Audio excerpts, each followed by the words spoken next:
मूँह करके अपने दर ते मालिक नूं सचेत करना है, मालिक इधरों कोई गड़बड़ हो रही है। जे इधरों कोई आके जिदे उत्ते शक बन रहा है, मैं उधर मूँह करके भौंकना है। हम कुकर तेरे दरबार, आपां कुत्ते का शरीर नहीं, कुत्ते की बिरती लैनी है। वो बिरती की है? स्वामी को गृह जूं सदा, स्वान तजत नहीं नित, नानक एह बिद हर भजो, एक मन होए एक चित। श्री गुरु तेग बहादुर पातशाह जी ने इस तरह लड़ी दर लड़ी श्लोक उचारण किए। अखीरले श्लोक ते आपां पहुँचते हाँ। राम नाम उर मैं गहो, जाकै सम नहीं कोई। वैसे श्लोक साढ़े घरां दे विच भोग दे समय अखंड पाठ या सहज पाठ पढ़े जाते हैं। आपां नूं बड़ी छेती कंठ हो जाते हैं। क्यों? गुरु घरां दे विच आम करके वेखण नूं मिलता है कि जे गुरु घर विच पाठ रखिया होया ना, ज़्यादातर की हुंदा है वो घर दे जी या तो आरंभ ते आउणगे या मध ते या भोग ते। जे घर विच पाठ चल रहा, गुरमुख प्यारे कई बारी बचन कहते भी हैं कि गुरु ग्रंथ साहिब महाराज जी का जो भोग हुंदा है ना, श्लोक पढ़े जाते हैं, उस समय चौर साहब चुक के आप सेवा करते हैं। जो रिश्तेदार आ रहे हैं उन्हें पता लग जाए कि मैं 3 दिन किमें सेवा की है। हालांकि 3 दिन उत्थे सामने भी नहीं हुंदा, 3 दिन उत्थे घर दे जी सामने आउंदी नहीं। जो संगत आउंदी है, रिश्तेदार आउंदे ने, चाचियां ताइयां भूआ फुफड़ आए, उदों आपां चौर साहब चुक के सेवा करते हैं। जी देखो मैं इवें सेवा की है, हकीकत है ना। तो जां फिर ज़्यादातर कोई चाह वरता रहा होंदा है, आओ जी भूआ जी चाह पियो, पहला फिर बैठे हो अंदर, अजे रागी आए नहीं, पढ़ लैन दो श्लोक। भाई साहब इकल्ले ही श्लोक पढ़ रहे होंगे हैं। देखो गुरु ने इन्हां श्लोकों में साडी जीवन जांच बनाई है। अखीरले श्लोक में कमाल कर दी। बख्शिश देखो की गुरु तेग बहादुर महाराज जी की आखते हैं, कहते राम नाम उर मैं गेहो। देखो पहला बेनती की, बाणी लिखी गुरु साहिबान ने, आप बाहर निकल गए, कहते नहीं हर करता आप मूहों कढ़ाए। हरमंदर साहिब उच्चारण किया, कहते नहीं मैं नहीं, संतां के कारज आप खलोया। अखीर विच सिख नूं रब दे नाल जोड़ रहे ने। गुरु कहता हुण इत्थे मेरा काम नहीं है भाई। गुरु साहिब जी बाहर निकल गए, निमरता है गुरु दी, भाई मेरा इत्थे हुण कोई काम नहीं। सिख परमात्मा दे विच मिल गया। हर हर जन दोए एक है, बिब विचार कछ नाहे, जल ते उपज तरंग जियो, जाली विखे समाए। गुरु कहता कि भाई हुण तू परमात्मा का रूप हो गया। सारे श्लोकां दे विच नानक शब्द आवेगा, अखीरले श्लोक विच नानक शब्द नहीं है। गुरु कहता कि हुण सिख ते परमात्मा आपसी मिलाप हो गया। जदों दोवें परिवारों का मिलाप हो जाता है ना, उदों विचोला कहता भाई मैनू हुण आराम करन दिओ। वो बाहर निकल जाता है, हुण भाई तुसीं आपे गलबात कर लिओ, बाद घाट नूं तुहाडी जिम्मेवारी है, इत्थों तक मेरा काम सी। गुरु विचोला विचों बाहर निकले, कहता भाई हुण ते राम नाम उर मैं गहो, जां कै सम नहीं कोए। साहिब जी कहते जिह सिमरत संकट मिटाए, उस्तत निंदिया वाला, बैरी मीत वाला, कंचन लोह वाला, जे सिमरत संकट मिटाए, दर्श तुहारो हुए। गुरु की निमरता, उत्थे गुरु साहिब जी बाहर निकल जाते हैं। भाई इत्थे हुण तेरा परमात्मा दे नाल मिलाप बनता है। उत्थे ते फिर आपां कह सकते हैं कि सिख वाहिगुरू दे विच समा जाता है। श्री गुरु तेग बहादुर पातशाह जी की शहादत हुई, सतगुरां नूं शहादत का जाम पीना पिया। इत्थे एक बेनती होर, जिहड़े कश्मीरी पंडित आउंदे हैं, उन्होंने श्री गुरु तेग बहादुर पातशाह जी के चरणों में बेनती की कि उस समय हिंदुस्तान की धरती पर कोई राजा, कोई हुक्मरान, कोई बादशाह नहीं है। उन्हों का ध्यान आनंदपुर साहिब वाल क्यों गया? सोचना पवेगा ना, क्योंकि पूरे मुल्क नूं पता है, हिंदुस्तान की धरती पर हरेक जीव नूं पता है, जे कोई दूजियां दी बांह पकड़न वाला है तो इस घर विच है। वो वेख चुके हैं। एक बेनती इत्थे होर सुनियो, आपां बचन पढ़ते हैं, दल भंजन गुर सूरमा बड़ जोधा बहु परोपकारी। परोपकारी की हुंदा है? अपनियां नूं लंगर वरताउणा, अपनियां नूं चाह पिलाउणी, अपने वास्ते प्रबंध करने, हर कोई जानता है। परोपकारी का अर्थ हुंदा है जिथे पराया है, पराए उत्ते उपकार करना, ये सेवा। साहिब ने किते भी नहीं कहा कि भाई तू गुरु के दर की ही सेवा करी। गुरु तो कहता इत्थों मैसेज लै, इत्थों सिक्ख्या लै, इत्थों मैसेज सिक्ख्या लैके विच दुनिया, यह है परोपकार। विच दुनिया ਸੇਵ ਕਮਾਈਏ। ਸਾਨੂੰ ਸੀਮਤ ਨਹੀਂ ਰੱਖਿਆ, ਸਾਨੂੰ ਸਮੂਹਕ ਬਣਾ ਦਿੱਤਾ। ਗੁਰੂ ਨੇ ਵੀ ਉਹੀ ਕਿਰਪਾ ਕੀਤੀ, ਗੁਰੂ ਤੇਗ ਬਹਾਦਰ ਪਾਤਸ਼ਾਹ ਜੀ, ਉਸ ਤੋਂ ਪਹਿਲਾਂ ਗੁਰੂ ਹਰਗੋਬਿੰਦ ਮਹਾਰਾਜ ਜੀ। ਸਿੱਖ ਕਹਿੰਦੇ ਨੇ ਮਹਾਰਾਜ ਕੀ ਪਈ ਹੈ, ਇੰਨੀ ਦੂਰ ਤੁਹਾਨੂੰ ਗਵਾਲੀਅਰ ਜਾਣ ਦੀ ਕੀ ਲੋੜ ਹੈ? ਕਹਿੰਦੇ ਹੋਣਗੇ ਕਈਆਂ ਨੇ ਰੋਕਿਆ, ਮਹਾਰਾਜ ਕਿ ਉੱਥੇ ਤੁਹਾਡਾ ਕੋਈ ਖਾਸ ਸਿੱਖ ਰਹਿੰਦਾ ਹੈ, ਜੇਲ੍ਹ ਦੇ ਵਿੱਚ ਕੈਦ? ਨਹੀਂ, ਮੇਰਾ ਉੱਥੇ ਕੋਈ ਉਹਨਾਂ ਵਿੱਚ 52 ਵਿੱਚੋਂ ਕੋਈ ਸਿੱਖ ਨਹੀਂ ਹੈ। ਕੋਈ ਰਿਸ਼ਤੇਦਾਰ ਹੋਵੇਗਾ ਦੂਰ ਦਾ, ਕੋਈ ਸ਼ਰੀਕੇ ਵਾਲਾ, ਕੋਈ ਜਾਣ ਪਛਾਣ ਵਾਲਾ ਹੋਵੇਗਾ। ਮਹਾਰਾਜ ਕਹਿੰਦੇ ਉਹਨਾਂ ਵਿੱਚ ਮੇਰਾ ਕੋਈ ਜਾਣ ਪਛਾਣ ਵਾਲਾ ਵੀ ਨਹੀਂ ਹੈ, ਨਾ ਕੋਈ ਸਿੱਖ ਹੈ। ਜਾਂ ਫਿਰ ਮਹਾਰਾਜ ਚਲੋ ਕਿਸੇ ਨਾਲ ਕੋਈ ਲੈਣ ਦੇਣ ਹੋਵੇਗਾ, ਕੋਈ ਲੈਣ ਦੇਣ ਦੀ ਗੱਲ ਰਹਿੰਦੀ ਹੋਵੇਗੀ ਤਾਂ ਤੁਸੀਂ ਜਾ ਰਹੇ ਹੋ। ਗੁਰੂ ਪਾਤਸ਼ਾਹ ਜੀ ਕਹਿੰਦੇ ਮੇਰਾ ਕੋਈ ਉਹਨਾਂ ਨਾਲ ਲੈਣ ਦੇਣ ਵੀ ਨਹੀਂ ਹੈ। ਹੈਰਾਨੀ ਦੀ ਗੱਲ, ਨਾ ਕੋਈ ਉਹਨਾਂ ਵਿੱਚ ਸਿੱਖ, ਨਾ ਕਿਸੇ ਨਾਲ ਲੈਣ ਦੇਣ, ਨਾ ਕਿਸੇ ਨਾਲ ਕੋਈ ਰਿਸ਼ਤੇਦਾਰੀ, ਫਿਰ ਵੀ ਗੁਰੂ ਉਹਨਾਂ ਦੇ ਪੁਕਾਰ ਕਰਨ ਤੇ ਗੁਰਦੇਵ ਜੀ ਉੱਥੇ ਪਹੁੰਚਦੇ ਹਨ। ਆਹ ਕਸ਼ਮੀਰੀ ਪੰਡਤ ਤੇ ਚੱਲ ਕੇ ਆਏ ਨਾ, ਇਹਨਾਂ ਨੇ ਬੇਨਤੀ ਕੀਤੀ, ਪਰ ਉਹਨਾਂ 52 ਰਾਜ ਵਿੱਚੋਂ ਕਿਸੇ ਨੇ ਪੁਕਾਰ ਵੀ ਨਹੀਂ ਕੀਤੀ। ਬਿਨ ਬੋਲਿਆ ਸਭ ਕੁਝ ਜਾਣਦਾ ਉਹ ਉੱਥੇ ਵਿਲਕ ਰਹੇ ਨੇ। ਆਪਾਂ ਬਚਨ ਪੜ੍ਹਦੇ ਨੇ ਗੁਰੂ ਨਾਨਕ ਦੇਵ ਜੀ ਦੇ ਸੰਬੰਧ ਵਿੱਚ, ਬਾਬਾ ਦੇਖੈ ਧਿਆਨ ਧਰ। ਸਿਰਫ ਗੁਰੂ ਨਾਨਕ ਨੇ ਧਿਆਨ ਨਹੀਂ ਧਰਿਆ, ਸਾਰੇ ਗੁਰੂ ਧਿਆਨ ਧਰਦੇ ਸਨ। ਅੱਜ ਦੇ ਪਿੰਡਾਂ ਵਿੱਚ ਤੁਸੀਂ ਵੇਖੋ ਧਿਆਨ ਧਰਨ ਵਾਲੇ ਅੱਜ ਵੀ ਬੈਠੇ ਨੇ। ਉਹ ਤਾਂ ਇੰਨਾ ਕੁ ਦੱਸ ਦੇਣਗੇ ਤੇਰੀ ਆਹ ਚੀਜ਼ ਫਲਾਣੇ ਦੇ ਘਰੋਂ ਮਿਲ ਜਾਵੇਗੀ, ਤੁਸੀਂ ਅਗਲੇ ਦਿਨ ਇਹ ਕਰਿਓ ਨਹੀਂ ਤਾਂ ਤੁਹਾਡਾ ਇਹ ਵਿਗੜ ਜਾਵੇਗਾ। ਧਿਆਨ ਦੇ ਅੱਜ ਵੀ ਧਰ ਰਹੇ ਨੇ, ਪਰ ਉਹ ਪਰਉਪਕਾਰ ਵਾਲਾ ਧਿਆਨ ਨਹੀਂ ਹੈ। ਉਹ ਧਿਆਨ ਤੇ ਗੁਰੂ ਨਹੀਂ ਧਰਿਆ। ਬਾਬਾ ਦੇਖੈ ਧਿਆਨ ਧਰ ਜਲਤੇ ਸਭ ਪ੍ਰਿਥਵੀ ਦਿਸਾਈ। ਗੁਰੂ ਹਰਗੋਬਿੰਦ ਮਹਾਰਾਜ ਜੀ ਨੇ ਧਿਆਨ ਧਰਿਆ ਹੋਵੇਗਾ ਤੇ ਗਵਾਲੀਅਰ ਦੇ ਕਿਲੇ ਦੇ ਵਿੱਚ ਕੈਦ ਹੋਏ ਉਹਨਾਂ 52 ਰਾਜਿਆਂ ਦਾ ਦ੍ਰਿਸ਼ ਸਾਹਮਣੇ ਆਇਆ ਹੋਵੇਗਾ। ਗੁਰੂ ਕਹਿੰਦਾ ਕਿ ਭਾਵੇਂ ਮੇਰਾ ਆਪਣਾ ਕੋਈ ਵੀ ਨਹੀਂ, ਮੈਂ ਤਾਂ ਉਹਨਾਂ ਦੀ ਪੁਕਾਰ ਸੁਣੀ ਹੈ, ਉਹਨਾਂ ਨੂੰ ਬਚਾਉਣ ਜ਼ਰੂਰ ਜਾਣਾ ਹੈ। ਵੱਡ ਯੋਧਾ ਬਹੁ ਪਰਉਪਕਾਰੀ, ਦੂਜਿਆਂ ਦੀ ਸੇਵਾ ਵਾਸਤੇ ਗੁਰੂ ਕਹਿ ਰਹੇ ਸਾਨੂੰ ਸਿਖਾ ਰਹੇ, ਭਾਈ ਜਿੱਥੇ ਕੋਈ ਸਿੱਖ ਵੀ ਨਾ ਹੋਵੇ, ਭਾਵੇਂ ਤੇਰਾ ਰਿਸ਼ਤੇਦਾਰ ਵੀ ਨਾ ਹੋਵੇ, ਕਿਸੇ ਨਾਲ ਕੋਈ ਲੈਣ ਦੇਣ ਵੀ ਨਾ ਹੋਵੇ, ਉੱਥੇ ਜਾ ਕੇ ਸੇਵਾ ਕਰੀ, ਉਹਦੇ ਵਿੱਚ ਵੱਖਰਾ ਹੀ ਸਵਾਦ ਆਵੇਗਾ। ਗੁਰੂ ਸਾਡੇ ਲਈ ਪੂਰਨੇ ਪਾ ਕੇ ਗਏ ਨੇ। ਹੁਣ ਤੇ ਕਸ਼ਮੀਰੀ ਪੰਡਤ ਆ ਗਏ, ਗੁਰੂ ਸਾਹਿਬ ਜੀ ਦੇ ਚਰਨਾਂ ਵਿੱਚ ਬੇਨਤੀ ਕਰਦੇ ਨੇ, ਮਹਾਰਾਜ ਸਾਡੀ ਬਾਂਹ ਪਕੜੋ। ਅਸੀਂ ਸੁਣਿਆ ਹੈ, ਅਸੀਂ ਵੇਖ ਲਿਆ, ਇਸ ਘਰ ਦੇ ਵਿੱਚ ਤੇ ਪਹਿਲਾਂ ਵੀ ਕਈ ਵਾਰੀ ਬਾਂਹ ਪਕੜੀ ਗਈ ਹੈ। ਰਾਜੇ ਦਾ ਪੁੱਤਰ ਬਿਮਾਰ ਹੁੰਦਾ ਹੈ, ਪੂਰੇ ਮੁਲਕ ਵਿੱਚੋਂ ਕਿਤੇ ਔਸ਼ਧੀ ਨਹੀਂ ਮਿਲਦੀ, ਕੀਰਤਪੁਰ ਹਰ ਰਾਏ ਸਾਹਿਬ ਜੀ ਦੇ ਕੋਲੋਂ ਮਿਲਦੀ ਹੈ। ਪਰਉਪਕਾਰੀ ਹੈ ਗੁਰੂ। ਅਸੀਂ ਸੁਣ ਚੁੱਕੇ ਹਾਂ ਇਸ ਘਰ ਵਿੱਚ ਕਿਵੇਂ ਪੈਂਜ ਰੱਖੀ ਜਾਂਦੀ ਹੈ। ਸਾਨੂੰ ਭਰੋਸਾ ਹੈ, ਯਕੀਨ ਹੈ ਤੁਸੀਂ ਸਾਡੀ ਬਾਂਹ ਪਕੜੋਗੇ। ਸ਼੍ਰੀ ਗੁਰੂ ਤੇਗ ਬਹਾਦਰ ਮਹਾਰਾਜ ਜੀ ਨੇ ਉਹਨਾਂ ਸ਼ਰਨ ਵਿੱਚ ਆਇਆਂ ਦੀ ਬਾਂਹ ਪਕੜੀ, ਸ਼ਹਾਦਤ ਦਾ ਜਾਮ ਪੀਤਾ। ਦਸ਼ਮੇਸ਼ ਸਤਿਗੁਰੂ 9 ਸਾਲਾਂ ਦੀ ਉਮਰ, ਗੋਬਿੰਦ ਰਾਏ ਪਾਤਸ਼ਾਹ ਜੀ। ਦੇਖੋ ਸਰਬੱਤ ਸੰਗਤਾਂ ਦੇ ਸਾਹਮਣੇ ਸ਼ੀਸ਼ ਆਇਆ, ਧੜ ਨਹੀਂ ਆਇਆ। ਸਿਰਫ ਸ਼ਬਦ ਗੁਰੂ ਦੇ ਸੰਬੰਧ ਵਿੱਚ ਬੇਨਤੀ ਕਰਕੇ ਸਮਾਪਤੀ ਕਰਨੀ ਹੈ। ਧੜ ਆਇਆ ਨਹੀਂ, ਸਰੀਰ ਸੀਸ ਆ ਗਿਆ। ਸਰਬੱਤ ਸੰਗਤਾਂ ਨੇ ਵਿੱਚੋਂ ਕਈਆਂ ਨੇ ਵਿਰਲਾਪ ਕੀਤਾ, ਕਈ ਬਹੁਤ ਦੁਖੀ ਹੋਏ, ਕਈਆਂ ਨੇ ਉੱਥੇ ਬੈਣ ਪਾਏ, ਕਈ ਰੋਏ ਹੋਣਗੇ। ਕਿੰਨਾ ਵੱਡਾ ਸਾਕਾ ਵਰਤ ਗਿਆ, ਕਿਹਦੇ ਕੋਲ ਰਿਹਾ ਹੋਵੇ। ਕਈ ਤੇ ਗਸ਼ ਖਾ ਕੇ ਜ਼ਮੀਨ ਤੇ ਡਿੱਗੇ ਹੋਣਗੇ, ਮਹਾਰਾਜ ਜੀ ਦਾ ਸੀਸ, ਇੰਨੀ ਵੱਡੀ ਸ਼ਹਾਦਤ ਹੋ ਗਈ।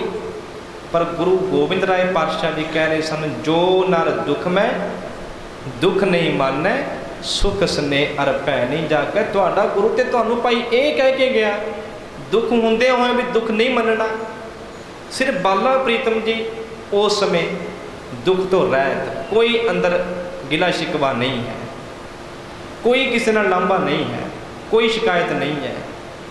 ਉਹ ਸਮਾਂ ਆਇਆ ਜਦੋਂ ਗੁਰੂ ਗੋਬਿੰਦ ਸਿੰਘ ਮਹਾਰਾਜ ਨੇ ਪੰਥ ਖਾਲਸਾ ਸਾਜਿਆ, ਪੰਜਾਂ ਦੀ ਚੋਣ ਕੀਤੀ, ਅੰਮ੍ਰਿਤ ਸੰਚਾਰ ਕੀਤਾ, ਹੋਲਾ ਮਹੱਲਾ ਕੱਢਿਆ, ਜੰਗਾਂ ਕਈ ਗੁਰੂ ਪਾਤਸ਼ਾਹ ਜੀ ਨੂੰ ਲੜਨੀਆਂ ਪਈਆਂ।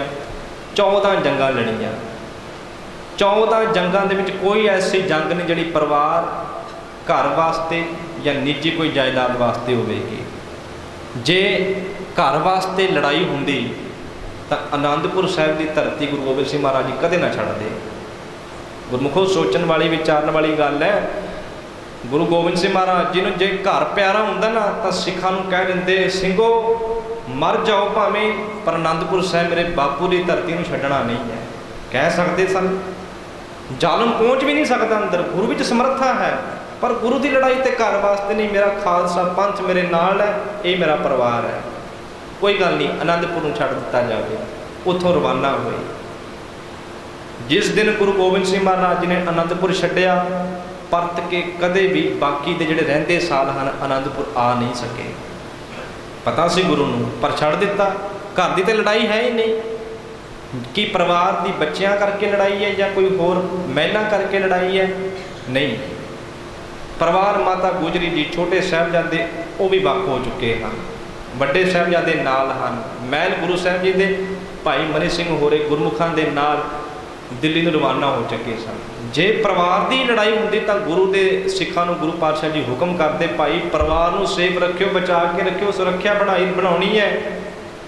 तो गुरु ने इहो जिहा हुक्म भी नहीं किया। इसदा मतलब परिवार करके भी लड़ाई नहीं है। फिर तो देखो जो गढ़ी के विच दो साहिबजादे गुरु गोबिंद सिंह महाराज जी तोरदे हैं बारी बारी, सिख कहते होने महाराज दो साहिबजादियां की कोई खबर नहीं, इन्हों बचा लो। परिवार की तो लड़ाई है ही नहीं। जो आनंदपुर छड्डिया उदों कहते मैं अगे जाना चाहता हाँ, मेरा कोई अगे काम है जिस कार्य वास्ते मैं आया हाँ। अवर काज तेरा कितना ना काम, ये परिवार एक घर, ये मेरा काज नहीं है। गुरु सानू समझा रहे, असी समझे ही नहीं। गुरु कहते परिवार, ये बच्चे, ये माता पिता, एक घर मेरा कार्य नहीं है। कार्य मेरा होर है, वो कार्य संपूर्ण करना है। गुरु का कार्य की है, देखियो शब्द गुरु। गुरु गोबिंद सिंह महाराज जी ने साहिबजादियां नूं रण दत्ते विच भेजिया, शहादत का जाम पीता, उन्हां दे नेड़ेों दी लंघ जाते हैं। गुरु के सिंह बेनती भी करते हैं, महाराज साहिबजादे गुरुदेव जी कहते मैं अगे जाना चाहता हाँ, कोई कार्य करना है, मैं कोई कार्य करना, मैं अगे जाना चाहता हाँ, कोई रोक ना पाओ। कोई रोक गुरु साहब नूं रोक नहीं पा सकी, कोई रुकावट नहीं बनी। आखिर दमदमा साहब की धरती पर पहुँचे, जिस धरती ते गुरु साहब जी ने अपने जीवन का सब तो बड़ा कार्य करना सी। श्री गुरु तेग बहादुर महाराज जी की बाणी पाई। हुण इत्थे सवाल हो सकते हैं कि गुरु साहिबान जिहड़े गुरु गोबिंद सिंह महाराज जी या 6वें 7वें 8वें गुरु साहिबाना ने बाणी नहीं उच्चारण की, चलो उन्हों की बाणी भी नहीं है। गुरु तेग बहादुर महाराज जी की बाणी क्यों बाद में पा दी गई? गुरु अर्जन देव महाराज जी पहली बीड़ संपूर्ण कर चुके सन, बीड़ बध चुके सन, संपूर्णता हो चुकी है, फिर गुरु तेग बहादुर जी की बाणी क्यों पाई गई? इहो ਜਿਹੇ सवाल होने चाहिए हैं। उसका जवाब की है? गुरु सिद्ध करना चाहते हैं। इस बेनती को गुरमुखो ध्यान दे नाल सरवण करियो। श्री गुरु गोबिंद सिंह महाराज जी ने बाबा दीप सिंह, भाई साहब भाई मनी सिंह होर महान योधे दमदमा साहब की धरती पर बुलाए। उत्थे 9-10 महीने में बीड़ की संपूर्णता हुई। संपूर्णता वाले दिन गुरु गोबिंद सिंह महाराज जी चाव के नाल भर गए, आनंद के नाल भर गए, खुशी के नाल भर गए। सी कहते महाराज बड़ी खुशी नज़र आ रही है, बड़े चाव आनंद में लग रहे हो। हुण गुरु गल कहता तत्त वाली गल है। जिस दिन गुरु तेग बहादुर पिता जी दिल्ली में रवाना हुए, परत के आए ने, शीस आया, उस दिन सारे शोक विच सन, विलाप दे विच सन, बड़े बड़ियां दे हिरदे डोल गए। पर उस दिन मैं तुहानूं उपदेश बख्शिया सी, गुरु जी कहते कि जो नर दुख में दुख नहीं मानता, कि नहीं भाई गुरु नहीं मरदा, गुरु शहीद नहीं हुंदा। ध्यान दो, शरीर काया पलटती है, उन्हें तो जाना ही है। गुरु तेग बहादुर जी ने कह दिता कि 5 तत्त को तन रचियो, जानो चतर सुजान, जे ते उपजियो नानका। शरीर ने तो जाना ही है, लीन ताहे मैं मान, शरीर में तो कोई रोक ही नहीं सकता। तुसी विरलाप किया, पर मैनू पता सी ये होना है। अज चाओ, अज खुशी इस करके लोग कहते सन, विरोधी कहते सन कि गुरु तेग बहादुर जी चले गए ने। आ वेखो अज गुरु तेग बहादुर जी आ गए हैं। आ वेखो गुरु तेग बहादुर जी आ गए ने। सिख इतिहास में ऐसा शायद ही किते होया होवे कि कोई गुरु 2 बारी प्रगट होवे। ध्यान दो, मक्खन शाह लुबाणा कहता है गुरु लादो रे, गुरु तेग बहादुर जी प्रगट हो गए शरीर करके। गुरु संगत नूं मिल गया, शरीर करके पता लग गया। जिस दिन गुरु गोबिंद सिंह महाराज जी बाणी उच्चारण करके, वाहिगुरू बाणी की संपूर्णता करके गुरु तेग बहादुर जी की बाणी पाउंदे ने। शरीर करके गुरु है नहीं, पर गुरु गोबिंद सिंह महाराज जी सिद्ध करके गए हैं कि गुरु तेग बहादुर जी अज भी हैं। गुरु नहीं कदे मिटदा, शरीर ने तो जाना ही जाना है। सानू शरीर के नाल जोड़िया ही नहीं है। साडा गुरु ग्रंथ साहब कदे मिट ही नहीं सकता। जल नहीं डूबै, तस्कर नहीं लेवै, ਭਾਹ ਨਾ ਸਾਕੈ ਜਾਲੇ। ਤੇਗ ਬਹਾਦਰ 9ਵੇਂ ਪਾਤਸ਼ਾਹ ਜੀ ਦੀ ਬਾਣੀ ਤਾਂ ਪਾਈ ਵਿਰੋਧੀਆਂ ਨੂੰ ਪਤਾ ਲੱਗ ਜਾਵੇ ਕਿ ਉਹਨਾਂ ਨੇ ਸਰੀਰ ਨੂੰ ਖਤਮ ਕੀਤਾ ਹੈ।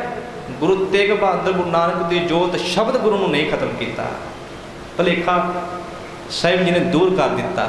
ਅਜੇ ਇੱਕ ਕੰਮ ਹੋਰ ਬਾਕੀ ਸੀ, ਉਹ ਬੇਨਤੀ ਕਰਕੇ ਸਮਾਪਤੀ ਕਰਨੀ ਹੈ। ਇੱਕ ਕੰਮ ਹੋਰ ਬਾਕੀ ਸੀ। ਗੁਰੂ ਗੋਬਿੰਦ ਸਿੰਘ ਮਹਾਰਾਜ ਜੀ ਅੱਗੇ ਪਹੁੰਚੇ, ਅਜੇ ਕੰਮ ਬਾਕੀ ਹੈ। ਆਖਰ ਗੁਰੂ ਗੋਬਿੰਦ ਸਿੰਘ ਮਹਾਰਾਜ ਜੀ ਪਵਿੱਤਰ ਸਥਾਨ ਤੇ ਪਹੁੰਚੇ। ਆਖਰੀ ਸਮਾਂ ਆਇਆ। ਇੱਥੇ ਆਪਾਂ ਕਹਿ ਸਕਦੇ ਹਾਂ ਕਿ ਸਰੀਰ ਗੁਰੂ ਦੇ 10 ਗੁਰੂ ਸਾਹਿਬਾਨ ਜਾਮਿਆਂ ਦੇ ਉਸ ਸਮੇਂ ਸਰੀਰ ਦਾ ਅਖੀਰਲਾ ਕੰਮ ਕੀ ਸੀ? 10 ਗੁਰੂਆਂ ਦੇ ਸਰੀਰ ਦੀ ਜਿਹੜੀ ਗੱਲ ਹੈ, ਗੁਰੂ ਸਾਹਿਬਾਨਾਂ ਦੇ ਸਰੀਰਾਂ ਦਾ ਅਖੀਰਲਾ ਕਾਰਜ ਕੀ ਸੀ? ਗੁਰੂ ਗ੍ਰੰਥ ਸਾਹਿਬ ਮਹਾਰਾਜ ਜੀ ਦਾ ਪ੍ਰਕਾਸ਼, ਸਰਬੱਤ ਸੰਗਤ ਨੂੰ ਜੋੜਨਾ ਤੇ ਹੁਕਮ ਕਰਨਾ। ਕੀ ਹੁਕਮ ਸੀ? ਸਭ ਸਿੱਖਣ ਕੋ ਹੁਕਮ ਹੈ, ਗੁਰੂ ਮਾਨਿਓ ਗ੍ਰੰਥ। ਇਸ ਪੰਕਤੀ ਨੂੰ ਰੋਜ਼ ਅਨੇਕਾਂ ਵਾਰੀ ਪੜ੍ਹਿਆ ਜਾਂਦਾ ਹੈ। ਗੁਰੂ ਨੂੰ ਪਤਾ ਸੀ ਸਿੱਖ ਵੱਖ-ਵੱਖ ਹੋ ਸਕਦੇ ਹਨ।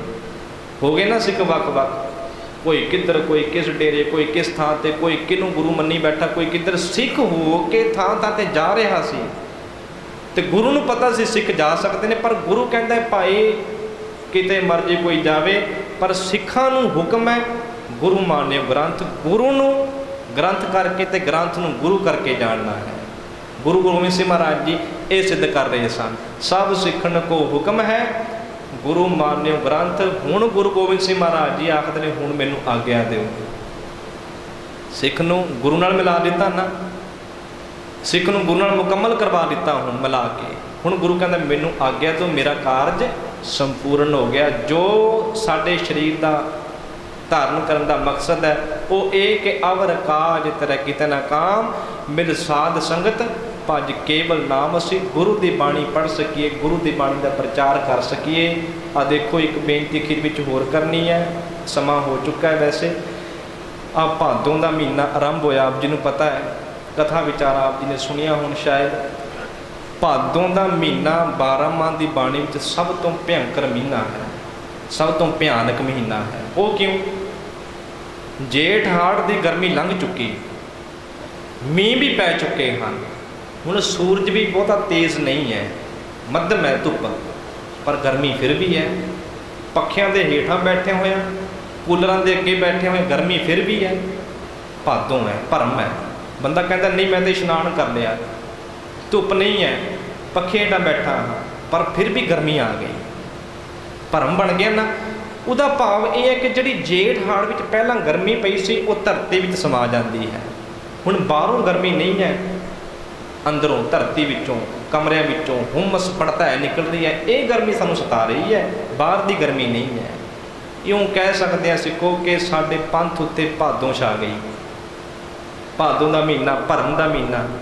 ਹੁਣ ਸਾਨੂੰ ਕੋਈ ਬਾਹਰੋਂ ਨਹੀਂ ਤੰਗ ਕਰਨ ਵਾਲਾ, ਸੂਲੀ ਖਾਂ ਨਹੀਂ ਚੜ੍ਹ ਕੇ ਆਉਣ ਵਾਲਾ, ਮੱਸਾ ਰੰਗੜ ਨਹੀਂ, ਦੁਰਾਨੀ ਬਦਾਲੀ ਨਹੀਂ ਆਉਣ ਵਾਲੇ। ਹੁਣ ਸਾਨੂੰ ਅੰਦਰੋਂ ਖਤਰਾ ਬਣ ਗਿਆ। ਸਾਡੀ ਕੌਮ ਤੇ ਭਾਦੋਂ ਅੰਦਰੋਂ ਛਾ ਗਈ, ਅਸੀਂ ਅੰਦਰੋਂ ਗਰਮੀ ਨਾਲ ਤਪ ਗਏ। ਹੁਣ ਸਿੱਖ ਹੀ ਸਿੱਖ ਦਾ ਵੈਰੀ ਹੋ ਰਿਹਾ ਹੈ, ਸਿੱਖ ਨੇ ਹੀ ਸਿੱਖ ਤੋਂ ਦੂਰੀ ਬਣਾ ਲਈ ਹੈ। ਆ ਹੁਣ ਦੇਖੋ ਤੁਸੀਂ ਇੱਕ ਬਚਨ ਆਪ ਜੀ ਦੇ ਸਾਹਮਣੇ ਰੱਖਾਂ ਬਾਣੀ ਦਾ। ਭਗਤ ਕਬੀਰ ਸਾਹਿਬ ਜੀ ਨੇ ਆਖਿਆ, ਕਹਿਣ ਲੱਗੇ ਮੂਸ ਮੂਸ ਰੋਵੈ ਕਬੀਰ ਕੀ ਮਾਈ, ਇਹ ਬਾਲਕ ਕੈਸੇ ਜੀਵੈ ਰਘੁ ਰਾਏ। ਕਹਿੰਦੇ ਬੁਣਨਾ ਤੰਨਾ, ਤੰਨਾ ਬੁਣਨਾ ਸਭ ਤਲਿਓ ਹੈ ਕਬੀਰ। ਅੱਗੇ ਪੰਕਤੀ ਹੁੰਦੀ, ਕਹਿੰਦੇ ਹਰ ਕਾ ਨਾਮ ਲਿਖ ਲਿਓ ਸਰੀਰ। ਮਾਂ ਕਹਿੰਦੀ ਮੇਰੇ ਪੁੱਤਰ ਨੇ ਹਰੀ ਦਾ ਨਾਮ, ਰੱਬ ਦਾ ਨਾਮ ਸਰੀਰ ਤੇ ਲਿਖ ਲਿਆ। ਕਿ ਭਗਤ ਕਬੀਰ ਜੀ ਨੇ ਆਪਣੇ ਸਰੀਰ ਦੇ ਉੱਤੇ ਨਾਮ ਲਿਖਵਾਇਆ ਹੋਵੇਗਾ, ਹਰੀ, ਬੀਠਲ, ਦਮੋਦਰ, ਰਮਈਆ, ਰਾਮ ਨਾਮ ਆਪਣੇ ਸਰੀਰ ਤੇ ਲਿਖਾਇਆ ਹੋਵੇਗਾ। ਹਰ ਕਾ ਨਾਮ ਲਿਖ ਲਿਓ ਸਰੀਰ। ਕਬੀਰ ਜੀ ਇਉਂ ਆਖਦੇ ਨੇ, ਕਹਿੰਦੇ ਮੇਰੀ ਮਾਂ ਲਾਂਭੇ ਦਿੰਦੀਆਂ ਗੁਆਂਢਣਾਂ ਨੂੰ। ਸੁਣੋ ਦਰਾਨੀ, ਸੁਣੋ ਜਠਾਨੀ, ਦਰਾਣੀ ਜਠਾਣੀ ਨੂੰ ਲਾਂਭੇ ਦਿੰਦੀ ਹੈ। ਉੱਥੇ ਭਾਵ ਮਾਂ ਦਾ ਇਹ ਸੀ ਕਿ ਮੇਰੇ ਪੁੱਤਰ ਨੂੰ ਰਾਮ ਤੋਂ ਬਿਨਾਂ ਕੋਈ ਗੱਲ ਸੁਝਦੀ ਨਹੀਂ। ਇਉਂ ਲੱਗਦਾ ਹੈ ਕਿ ਇਹਦੇ ਰੋਮ ਰੋਮ ਵਿੱਚ ਰਾਮ ਆ ਗਿਆ। ਪਰ ਹੁਣ ਭਾਦੋਂ ਸਾਡੇ ਉੱਤੇ ਛਾ ਗਈ ਨਾ। ਹੋਰ ਨਹੀਂ ਇਹ ਕਰ ਰਹੇ, ਸਿੱਖ ਹੀ ਕੀ ਕਰ ਰਿਹਾ, ਆਪਣੇ ਗੁੱਟ ਦੇ ਉੱਤੇ, ਬਾਂਹ ਦੇ ਉੱਤੇ ਇੱਕ ਓਂਕਾਰ ਛਪਵਾ ਰਿਹਾ ਹੈ। ਕਬੀਰ ਤਾਂ ਕਹਿੰਦੇ ਹਰ ਕਾ ਨਾਮ ਲਿਖ ਲਿਓ ਸਰੀਰ। ਮੇਰੇ ਸਰੀਰ ਵਿੱਚ ਰੋਮ ਰੋਮ ਵਿੱਚ ਹਰੀ ਦਾ ਨਾਮ ਵਸ ਗਿਆ ਹੈ। ਸਿੱਖ ਕਹਿੰਦਾ ਮੇਰੇ ਅੰਦਰ ਤੇ ਨਹੀਂ ਬਸ ਸਕਦਾ, ਮੈਂ ਬਾਂਹ ਤੇ ਲਿਖਵਾ ਦਿਆਂਗਾ। ਆ ਤੁਸੀਂ ਵੇਖਿਆ ਹੋਣਾ, ਹੋਰ ਨਹੀਂ ਕਰ ਰਿਹਾ ਕੋਈ ਸਿੱਖ, ਵਿੱਚੋਂ ਹੀ ਪੜਤਾਏ ਸ਼ੁਰੂ ਹੋ ਗਈ, ਵਿੱਚੋਂ ਹੀ ਹੁਮਸ ਗਰਮੀ ਪੈਦਾ ਹੋ ਗਈ। ਇੱਥੇ ਦੇਗ ਤੇਗ ਫਤਿਹ। ਆ ਇੱਥੇ ਖੰਡਾ ਤੁਸੀਂ ਦੇਖਿਆ ਹੋਵੇਗਾ ਸਿੱਖਾਂ ਦੇ ਬੱਚਿਆਂ ਦੇ, ਆਪਣੇ ਨੌਜਵਾਨਾਂ ਨੂੰ ਬੇਨਤੀ ਹੈ ਭਰਾਵੋ, ਦੇਖੋ ਸੁਚੇਤ ਹੋਈਏ। ਸਾਡੇ ਜੋ ਗੁਰੂ ਸਾਹਿਬਾਨ ਨੇ ਚਿੰਨ੍ਹ ਬਖਸ਼ੇ ਹਨ, ਉਹਨਾਂ ਦੇ ਨਾਲ ਕਿਵੇਂ ਖਿਲਵਾੜ ਕੀਤਾ ਜਾ ਰਿਹਾ ਹੈ, ਕਰਵਾਇਆ ਜਾ ਰਿਹਾ ਹੈ। ਇੱਕ ਦੇ ਤਾਂ ਦੇਖਿਆ ਡੋਲੇ ਦੇ ਉੱਤੇ, ਬਾਂਹ ਦੇ ਉੱਤੇ ਬਾਬਾ ਦੀਪ ਸਿੰਘ ਜੀ ਖੰਡਾ ਲੈ ਕੇ ਛਪਾਏ ਹੋਏ, ਇੱਥੋਂ ਤੱਕ ਪਹੁੰਚ ਗਿਆ। ਉਹਦਾ ਭਾਵ ਇਹ ਸੀ ਕਿ ਭਾਈ ਹਰੀ ਦਾ ਨਾਮ ਮੇਰੇ ਰੋਮ ਰੋਮ ਵਿੱਚ ਵਸ ਗਿਆ। ਉਹ ਕਹਿੰਦਾ ਮੈਂ ਬਾਬਾ ਦੀਪ ਸਿੰਘ ਦਾ ਇਤਿਹਾਸ ਨਹੀਂ ਸੁਣਨਾ, ਪਰ ਮੈਂ ਇੱਥੇ ਬਾਬਾ ਦੀਪ ਸਿੰਘ ਦੀ ਤਸਵੀਰ ਜ਼ਰੂਰ ਬਣਵਾਉਣੀ ਹੈ। ਮਤਲਬ ਇਹੀ ਹੋਇਆ ਨਾ, ਮੈਂ ਇੱਕ ਓਂਕਾਰ ਇੱਕ ਦਾ ਉਪਦੇਸ਼ ਨਹੀਂ ਲੈਣਾ, ਪਰ ਮੈਂ ਇੱਕ ਓਂਕਾਰ ਜ਼ਰੂਰ ਲਿਖਵਾਉਣਾ ਹੈ।